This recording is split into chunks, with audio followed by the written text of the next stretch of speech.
नमस्ते प्रिय भाइयों और बहनों, स्वागत है आप सभी का।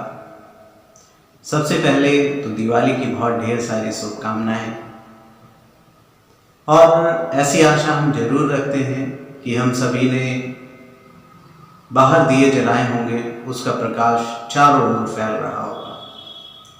लेकिन एक दीपक हृदय में भी अवश्य जलाया होगा, क्योंकि अगर हमारा हृदय रोशन हो जाएगा, हमारा अंतस रोशन हो जाएगा, तो सृष्टि में ऐसी कोई जगह बचेगी नहीं जो कि हमारे लिए अंधेरा रखे होगा। तो आज कुछ बातचीत का जो जरिया है वो भी ये प्रकाश और अंधकार से रिलेटेड ही है। जी हाँ, आज हम बात करने वाले हैं दरअसल 11 नवंबर के बारे में। पिछली जो 11 तारीख बीती है, उस दिन को एक नेशनल डे के रूप में सेलिब्रेट किया जाता है, जिसे हम एजुकेशनल फील्ड के लिए जानते हैं। इंडिया में इसकी शुरुआत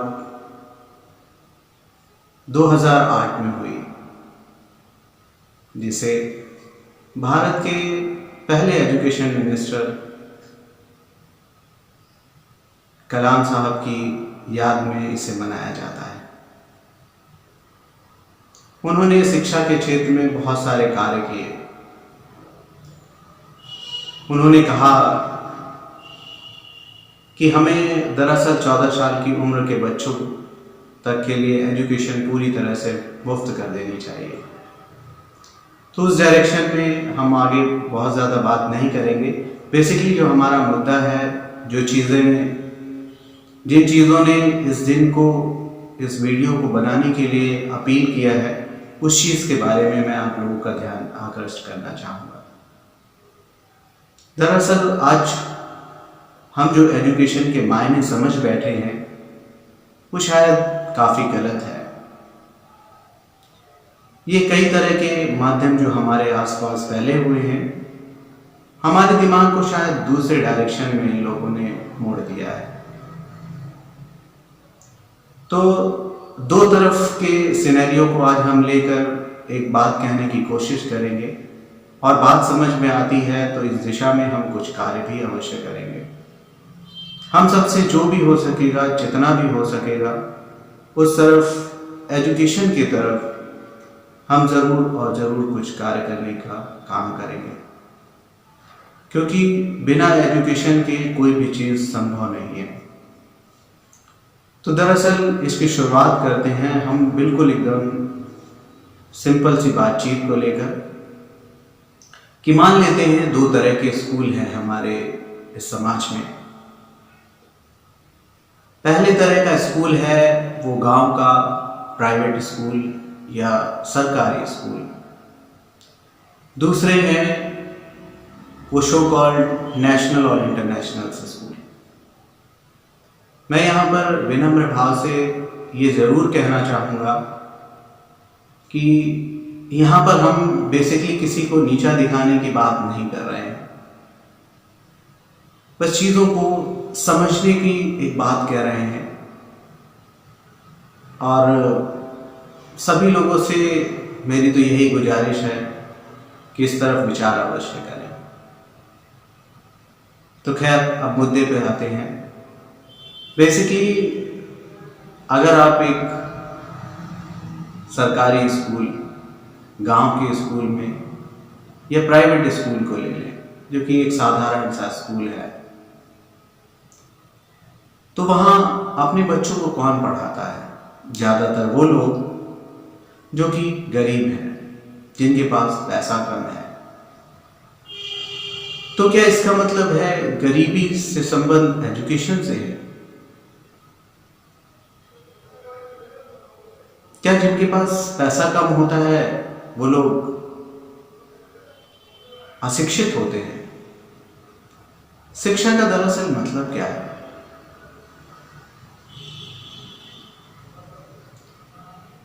क्या बात करते हैं कि एक गरीब का बच्चा, जिसे सो कॉल्ड गरीब कहा जाता है, वो स्कूल जाता है। उसके टीचर उसे किस तरह से पढ़ाते हैं, उस चीज़ के बारे में मैं बात करना चाहूँगा।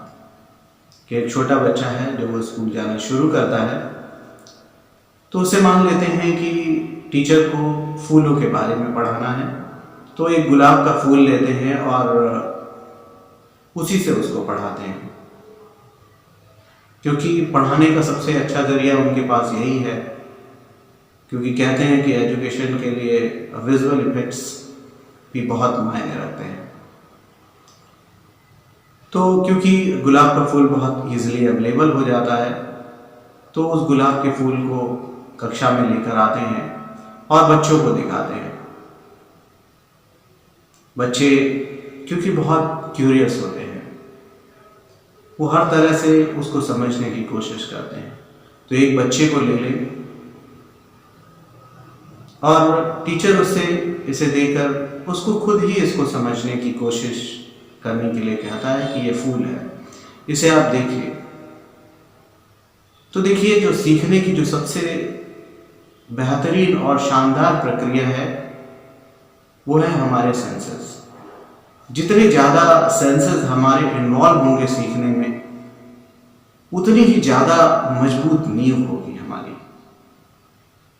तो सो कॉल्ड उस गरीब स्कूल का जब स्टूडेंट होगा, जो बच्चा होगा, वो जब उस गुलाब के फूल को लेगा तो कौन कौन से सेंसेस का यूज करेगा?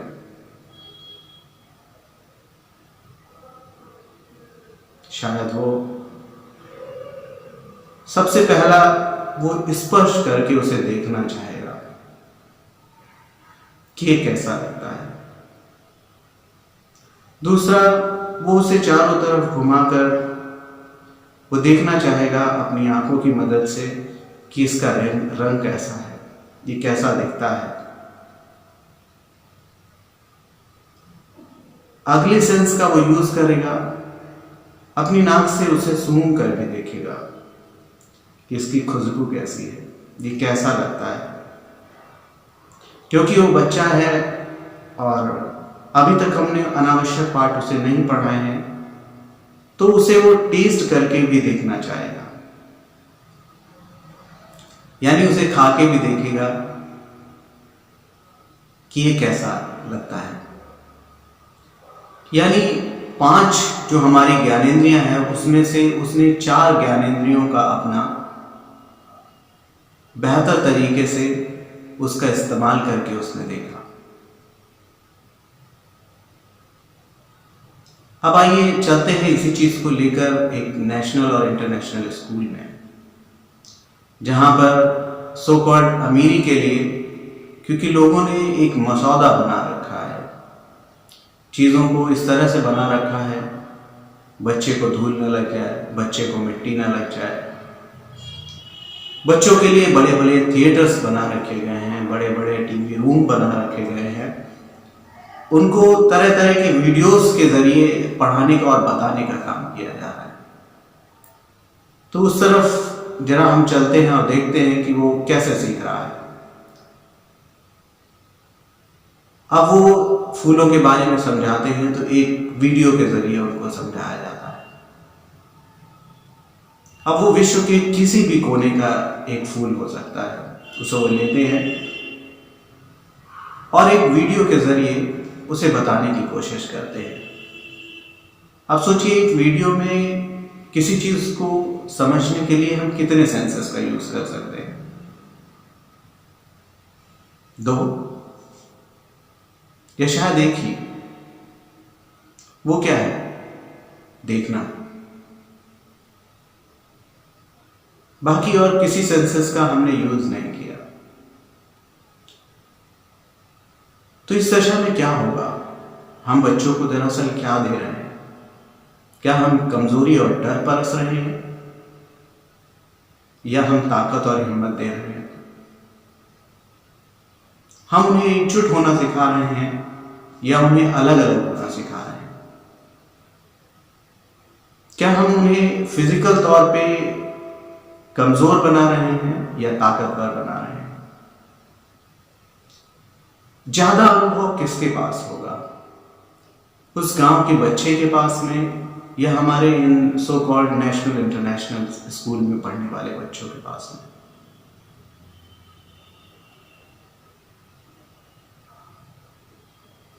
आखिर हम क्या जाहिर करना चाहते हैं, हम क्या बताना चाहते हैं? आज बच्चों की बेसिकली हम परख करते जा रहे हैं। हम अगर समझने की कोशिश करेंगे तो हम उन्हें सिर्फ और सिर्फ मशीन बना रहे हैं। वो कैसे? आज आप बच्चों से पूछिए A4 क्या होता है, 98% बच्चे आपको A फॉर एप्पल ही बताएंगे।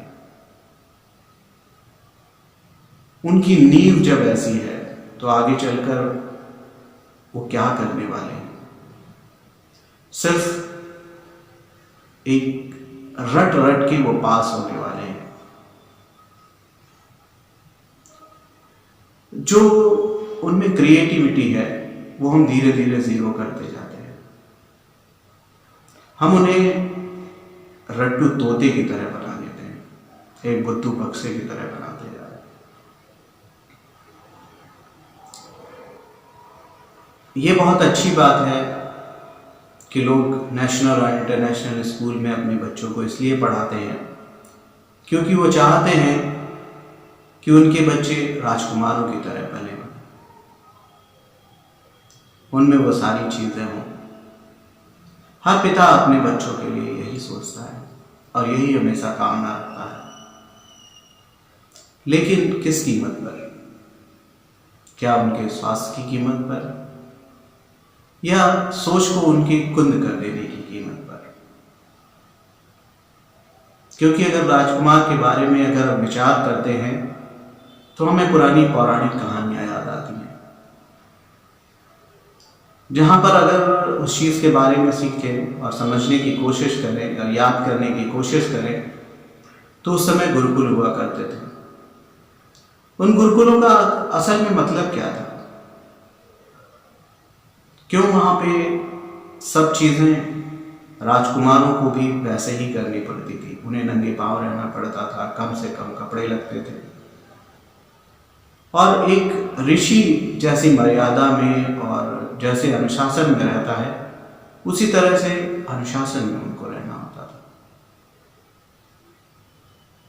ताकि वो राजसी भोग तो भोग सके लेकिन उसके साथ में ही वो चरित्रवान हो, बलवान हो, ना कि शारीरिक और मानसिक रूप से कमजोर हो।